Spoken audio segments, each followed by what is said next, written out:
Good, happy Saturday morning, everyone. I'm Riley King, and welcome to this Saturday morning edition of The Morning Show with Riley King.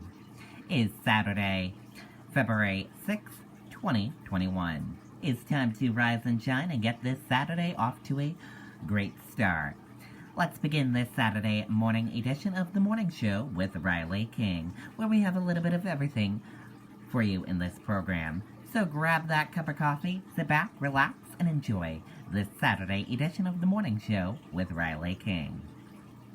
And also, if you have a Instagram, go to Instagram right now. We have a behind the scenes of The Morning Show with Riley King going on the Instagram account. So check out that video of our behind the scenes. Let's begin right now with The Morning Show with Riley King. Happy Saturday, everyone.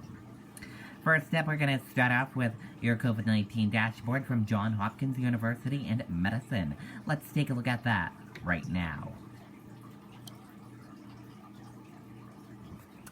And here is a look at that information for all of you right now. Global cases are 105,486,140. U.S. cases are 26,815,331. Your global deaths are 2,301,212. And U.S. deaths are 459,571. And that is a look at your COVID-19 dashboard from Johns Hopkins University and Medicine. Statewide mask mandates linked to decreased hospitalizations, CDC. States that instituted mask mandates reported a decline in COVID-19 hospitalizations, according to a new report from the Centers for Disease Control and Prevention. Researchers analyzed hospitalization data in 10 states with mask mandates between March and October of last year. They found a 5.5% decline in weekly COVID-19 hospitalizations among adults compared to the period before the mandates were implemented. In addition to reducing virus exposure and transmission, masks are part of a multi-pronged strategy to reduce strain on the healthcare system. The researchers note, adding that masks likely have a direct effect on COVID-19 illnesses and deaths. The researchers did not examine whether other policies such as school closings and physical distancing recommendations contributed to the decline. The results were published Friday in the CDC's monthly and monthly weekly report.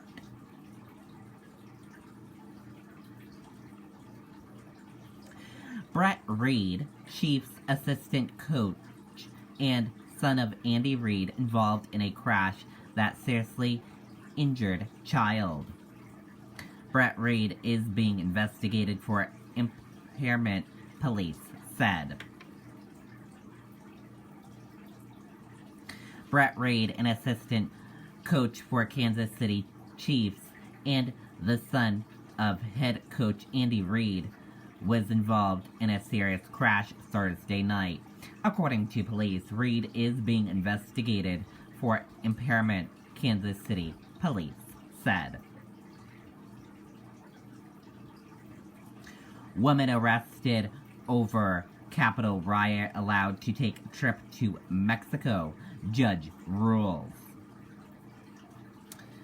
Jenny Cudd had planned a work-related bonding retreat, her lawyer said. A woman arrested in connection with the attack on the Capitol, U.S. Capitol, will be able to go on a prepaid trip to Mexico this month after a judge granted her request Friday. Jenny Cudd, a flower shop owner in Midland, Texas, initially faced 2 misdemeanor charges entering a restricted building and violate or disorderly conduct after allegedly posting a social media video in which she boasted about participating in last month's Capitol riot, according to the FBI affidavit. She was released on personal recognition bond on January 21st, under conditions that require any travel outside the continental United States be approved by the court.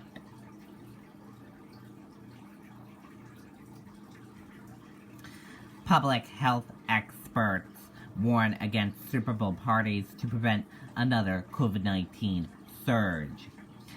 Just lay low and cool it, Dr. Anthony Fauci said. Public health experts are warning against Super Bowl parties ahead of the big game this weekend. With more transmissible variants of coronavirus circulating, Dr. Anthony Fauci, the nation's top infectious disease expert, was blunt when asked by George Stephanopoulos on Good Morning America Wednesday if people should hold Super Bowl parties this Sunday. Well, absolutely not, he said. I mean, watch the Super Bowl on TV and enjoy it. Have a party in your house, with your family, with the people who you are there. Fauci continued, but you don't want parties with people that you haven't had much contact with. You just don't know if they're affected. So, as difficult as that is, at least this time around, just lay low and cool it, he said. And we're going to switch gears now. Let's go into weather. Let's take a look at the weather across the United States for this Saturday. And here's a check of the weather across the United States for this Saturday. In Boston, it'll be sunny with a few clouds, 39 degrees. New York City, 43 degrees and sun. Washington, D.C., 51 degrees and clouds. Atlanta, Florida, 49 degrees with rain. Jacksonville, Florida, 57 degrees with rain. Tampa Bay, Florida, 76 degrees with clouds. And Miami, Florida, 79 degrees with clouds. In Dallas, Texas, it'll be 55 degrees with clouds. In Phoenix, 73 degrees and sun. Los Angeles, 68 degrees with sun. San Francisco, 62 degrees with clouds. In Los Angeles, 77 degrees with sun. And that is a look at the weather across the United States for this Saturday.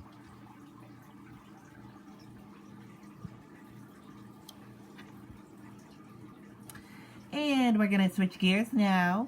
John Cena reveals a new Mountain Dew Super Bowl ad. Let's take a listen to that video from Good Morning America.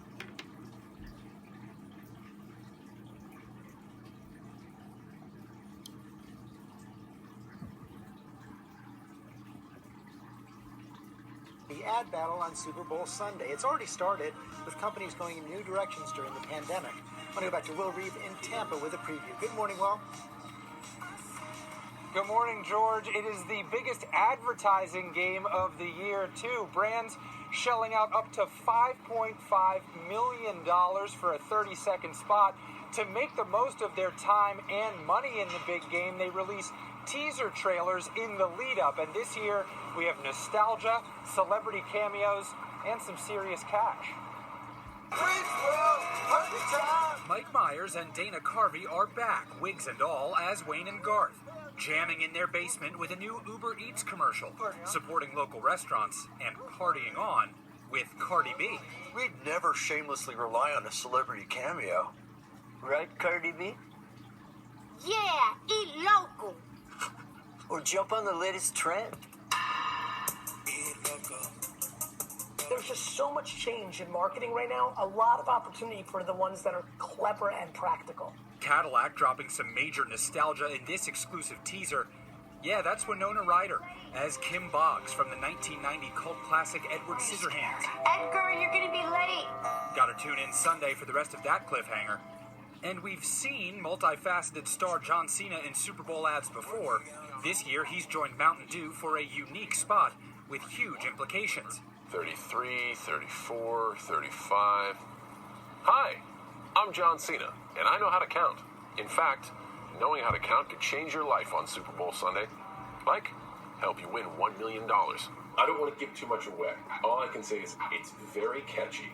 It's very distracting, so you have to stay focused. The interactive commercial represents a shift in advertising strategy. It's not just having celebrities and you create a call to action to get America to collectively do something. So I think the functional Super Bowl spot is the future of Super Bowl commercials. Cena sharing the details with GMA about the game within a game and how to cash in on the big prize.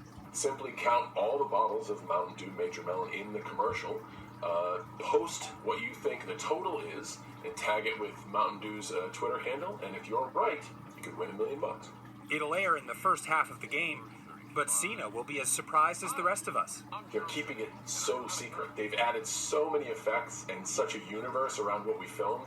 I can't even begin to fathom what I would count for a number, so I'll be in the same boat as everybody else in the Super Bowl. I'm trying to figure out my strategy to count those Major Melon Mountain Dew bottles. I'll figure that out when we get to the big game, but you have to be the first person to tweet out the correct answer to win all that money. Sounds hard, but probably worth it. Oh, worth a try. Absolutely will. Thank you. Well, hey there. Okay, there you go. Worth a try to count those Mountain Dews in that commercial. So, I'll be doing that during the Super Bowl when I see that commercial.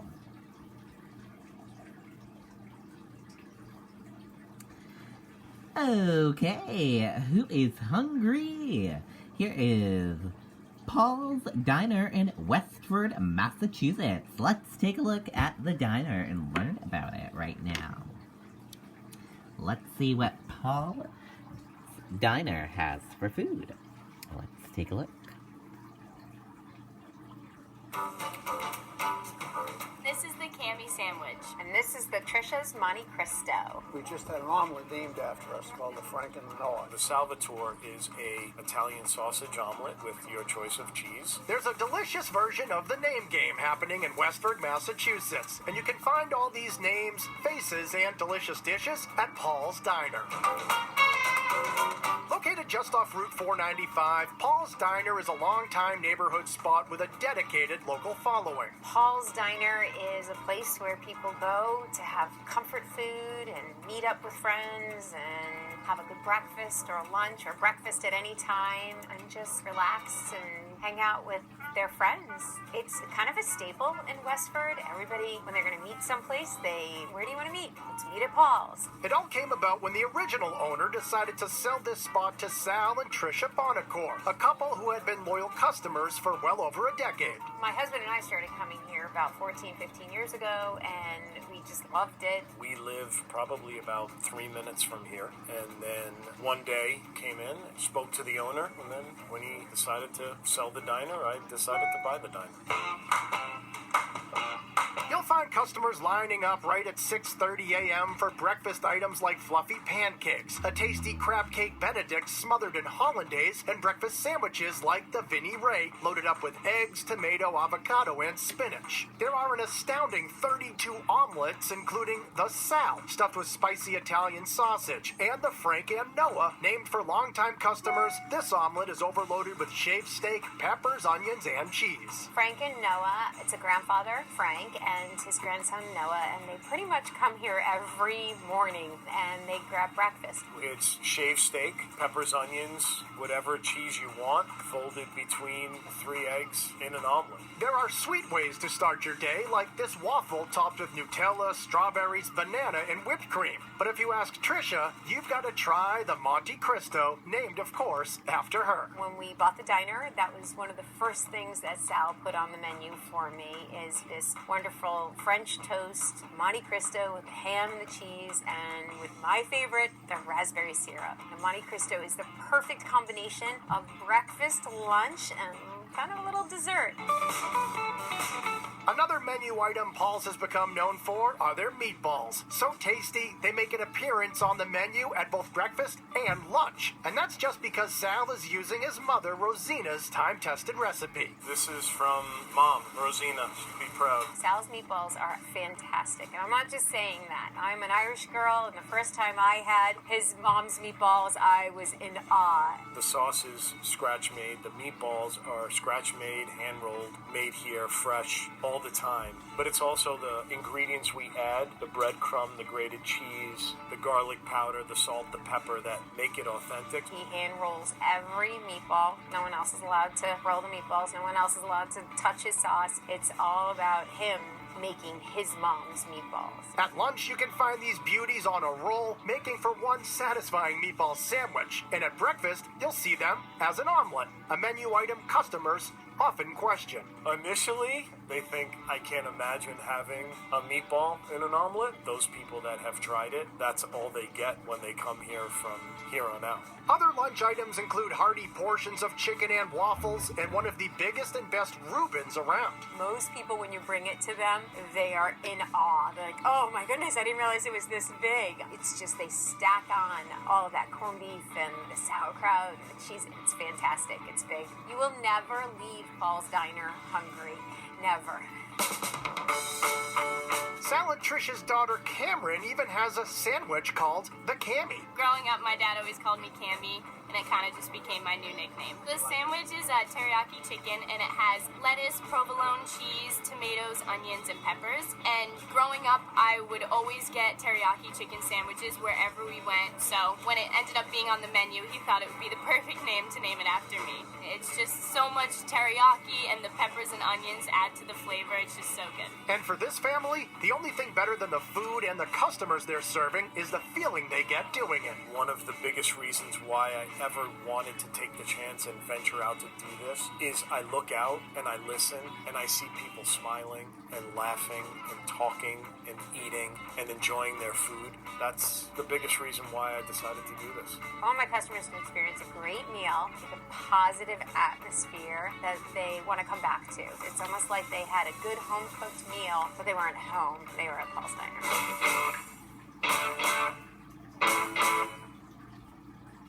Wow, that looks like a good place to go. Who is ready for a road trip? I want to go there and try the food.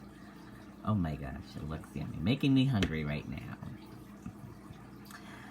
Okay, we're gonna go into entertainment news right now.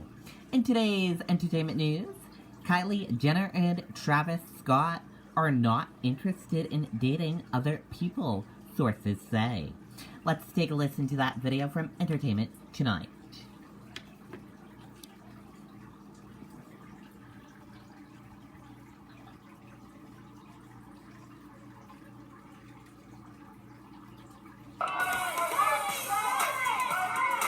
Kylie Jenner and Travis Scott are spending a lot of time together.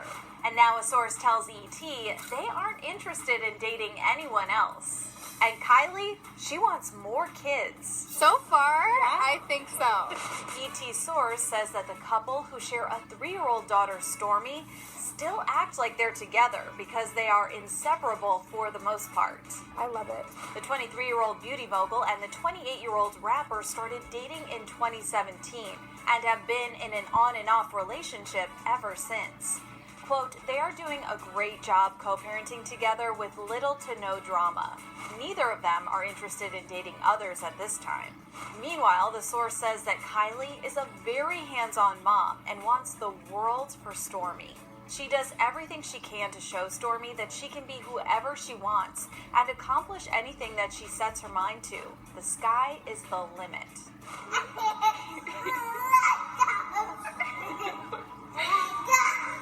The source also notes that the makeup mogul wants to have more kids one day to give Stormy brothers or sisters. I just turned to tell her I love her. I said, Stormy, I love you. You love me? She said, shh, mommy. This all comes after Kylie and Travis went all out for their little girl's third birthday party, where they celebrated with balloons, a princess castle, balloons, a candy shop, bubbles, a blow-up slide, and did I mention the balloons? Happy birthday, dear Stormy. Happy birthday to you. Make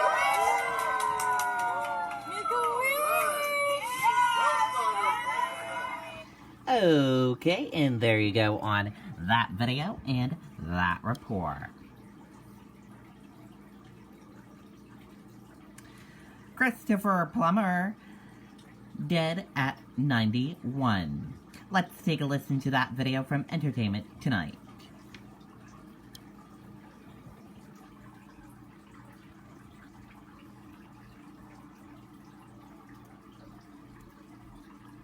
Christopher Plummer has died. He was 91 years old. I'm doing what I love at the moment, and I'm being recognized for it, which I couldn't be luckier. The Canada native's longtime friend and manager, Lou Pitt, confirmed the news to ET, adding that the actor died peacefully at his home in Connecticut with his wife, Elaine Taylor, by his side. In a statement, Pitt calls Plummer a national treasure and adds, quote, Chris was an extraordinary man who deeply loved and respected his profession with great old-fashioned manners, self-deprecating humor, and the music of words. He touched all of our hearts, and his legendary life will endure for all generations to come. He will forever be with us. I'm recognized, thank heaven, for the highest kind of work that we can do in our profession, which is the classics, the best writers, and so I have no axe to grind this year because they've all said such nice things. Known for his captivating performances on the screen and stage, Plummer's career spans nearly 70 years. Among his most celebrated roles, playing Captain John Von Trapp in 1965's The Sound of Music. Do allow me, will you?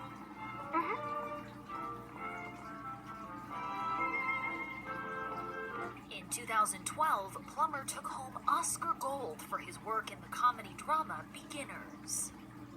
I knew I was gay, though. At parties, I'd be staring at the husbands and not the wives. Well, it is sort of a renewal, not a beginning exactly, but it has recharged me, and I hope I can do it for another 10 years at least. We don't retire in our profession, thank God. And in 2017, Plummer was nominated for yet another Oscar, playing J. Paul Getty in the crime thriller All the Money in the World. Mr. Plummer, what does it mean to be nominated for this movie already? Well, I find it quite extraordinary. I haven't seen it yet, and I'm nominated. I'm thrilled, but please, it's wild. Plummer was also lauded as a theater and television star, earning 2 Tony Awards and 2 Primetime Emmy Awards.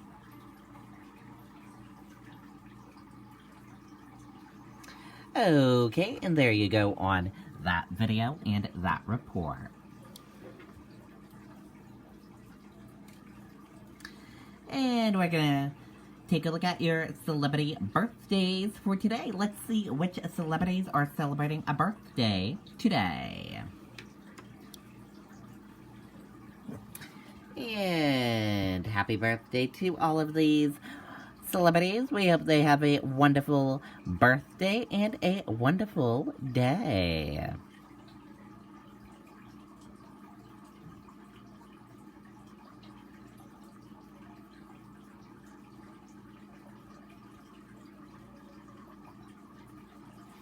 And that's gonna do it for this Saturday morning edition of The Morning Show with Riley King. Have a great rest of your Saturday, everyone. Thank you for joining us for this Saturday edition of The Morning Show with Riley King. I'll see you back here tomorrow for another edition of The Morning Show with Riley King. Goodbye, everyone. Thank you for watching. Have a great Saturday.